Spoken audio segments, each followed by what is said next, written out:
नमस्कार मित्रांनो, मी चाललेलो आहे आमच्या दूध डेअरीमध्ये. दूध डेअरीच्या समोरच गाईंचा गोठा आहे. या ठिकाणी नंदिनीला घास भरवून मी पुन्हा डेअरीकडे गेलो. ही आहे श्रीराम दूध डेअरी. या ठिकाणी 25 ते 30 वर्ष झालं अखंडपणे दुधाचं संकलन केलं जात आहे. सकाळी 1 तास आणि संध्याकाळी 1 तास डेअरी उघडे असते. हे आहेत डेअरीचे चेअरमन श्रीधरप्पा खांडेकर व आतमध्ये हा सर्व डेअरीचा सेटअप आहेत. भरड्याची वगैरे पोती आहेत, कॅन, फॅट मशीन, या पद्धतीनं सर्व पद्धतीनं सगळ्या सुखसुविधा या ठिकाणी उपलब्ध आहेत.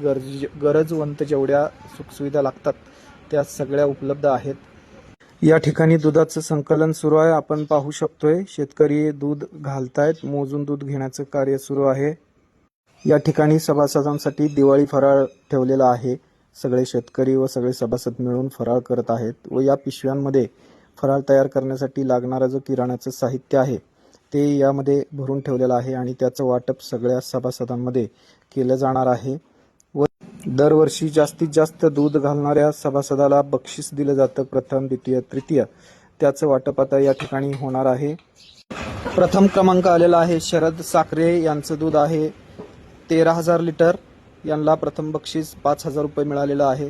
द्वितीय क्रमांक आलेला आहे उमेश कोळेकर यांचं दूध आहे 8,000 लिटर. यांना बक्षीस मिळालेलं आहे 3,000 रुपयेचं.